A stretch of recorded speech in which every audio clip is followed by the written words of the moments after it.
Monique and Katt Williams are going on tour together. The internet is about to be broken forever. And the Breakfast Club, in particular, Charlamagne the God, actually apologized to Monique. We have that, and I got some more stuff as well. So here's the announcement.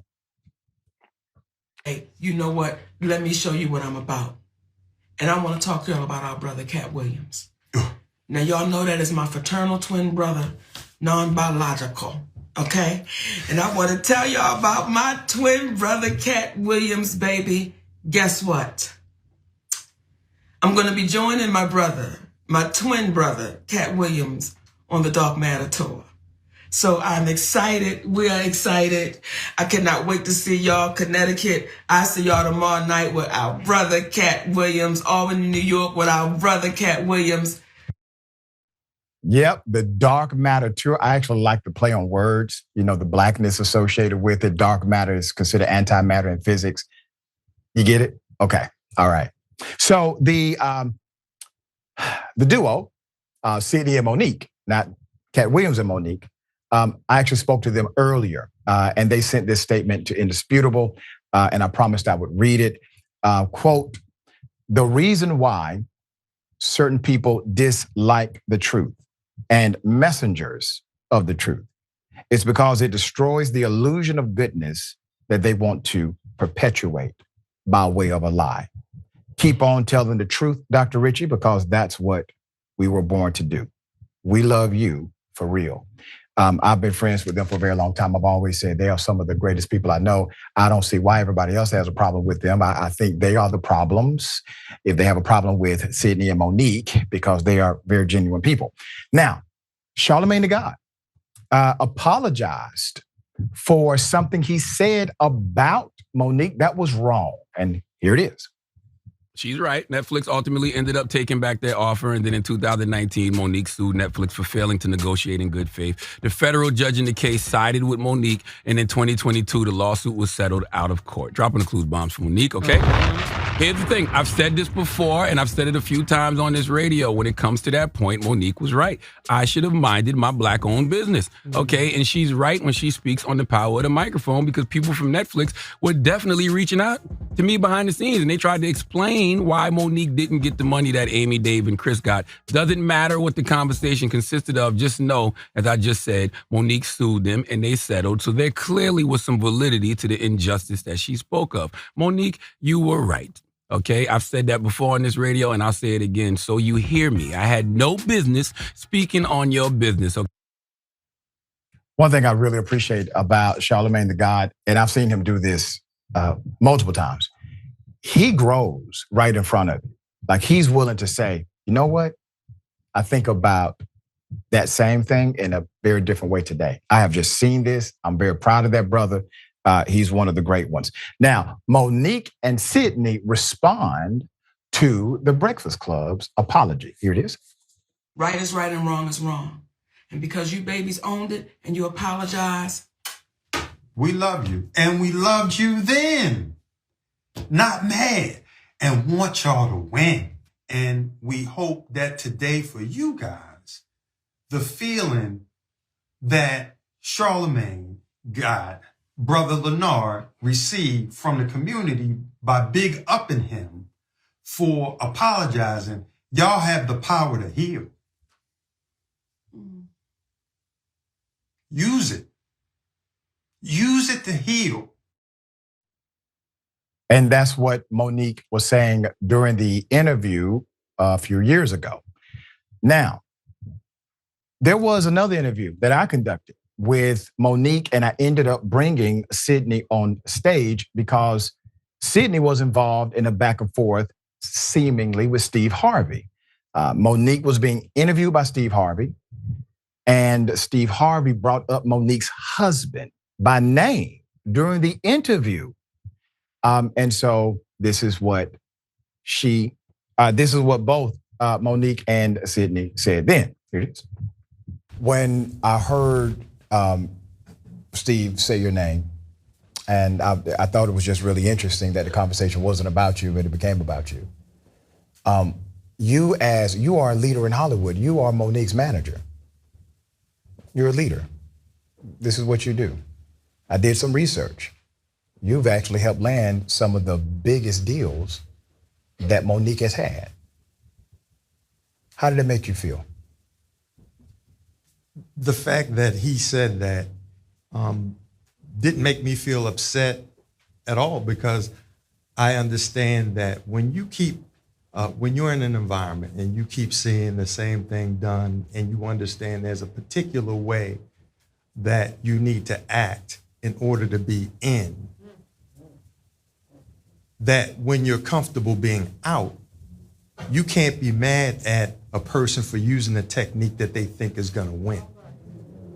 So I respected him, but what people don't know is in that conversation that he edited out, that he went on when Monique posed the question, Steve, you told me that you would have appreciated if the network was gonna allow you to know that they were gonna cancel your show. And then he got upset and said, you're absolutely right. And he went off into saying that I know what these white boys do, and they in the truck right now. And it would have been appreciated if you put in 7 good years of work, that they would have at least given you a call and say, hey, Steve, we're gonna let your show go. Mm-hmm. Basically, the sentiment was that people will say one thing for the camera and say something totally different about the way things work behind the scenes. Monique and Sidney, they've been very consistent. I've never seen Sidney get upset, and he's always been a reasonable individual, very good brother. And if you remember on Indisputable, when we talked to Monique and Sidney about the fact that CBS owes them money according to the allegation. Here it is. Thank you both for being on the show. We go way back, and obviously I advocate with you on this issue. How are you both? Wonderful. Thanks for having us, Dr. Richey. Wonderful. Always good. Always good. Let's talk about the reality of what is happening now. And Monique, I'm going to go to you first. As it stands today, can you give us an update as to the issue with CBS? And since you made that proclamation on social media, has anyone contacted you from there? Not as of today. No one has contacted us from there. Okay. Here's what I'm doing. I'm helping people understand. I want you to see the tapestry here.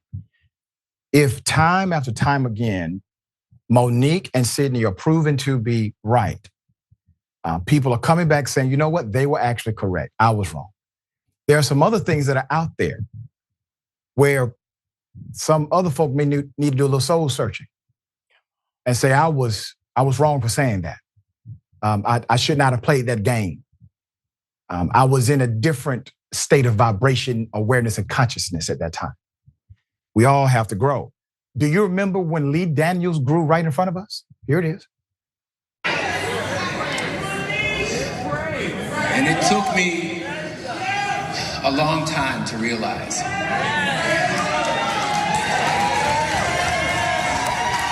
I am so sorry for hurting you in any way that I do.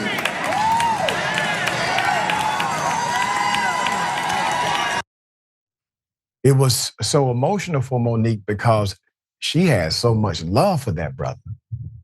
And it took him a few years. And what he apologized for was the fact that he knew he hurt her. Okay? All right. Senator, as a truth teller yourself, you understand the fallout that can happen, especially when you got folk that got access to a platform. Power and money. Yeah, Dr. Richey, I definitely can feel what Sister Monique is going through. I've been through that. I'm still going through that right now. Some people, when they out to get you because you're telling the truth, they won't lay off and they'll make phone calls. I am so happy that you are laying out this tapestry, Dr. Richey. Monique and her husband, Sidney, they deserve this.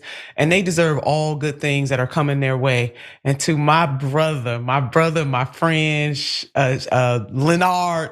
Yeah, that's right. Yes, I love that brother, man. I love Charlamagne the God. You know, it takes a big person, a big man to apologize in the way that he did. And he gave himself the donkey of the day. That is a big deal. And so I am so happy and I am so proud of him. And I'm happy for Monique and her husband that they are being validated in real time. You know, Minister Malcolm X once said that the black woman is the most disrespected person on the face of the earth. Basically, I want to quote him directly. He said the most disrespected person in America is the black woman. The most unprotected person in America is the black woman. The most neglected person in America is the black woman. That was true when he spoke those words in the 60s, and it is still true, unfortunately, today, and it permeates all sectors of society. And politics is everywhere, Dr. Richey. That's right. You don't have to be a politician or in the political realm in terms of electoral politics to have politics at play when it comes to your livelihood. So the fact that Charlamagne and also Lee Daniel, I mean, I was tearing up right then and there, had the courage and the conviction to apologize to her in public says a lot. And amen to what you said, Dr. Richey, about some of these other folks who need to come to grips with some of the things that they've done wrong and come on out and be vulnerable and just let it be known so people can start to heal together. Yep. People will respect you even more.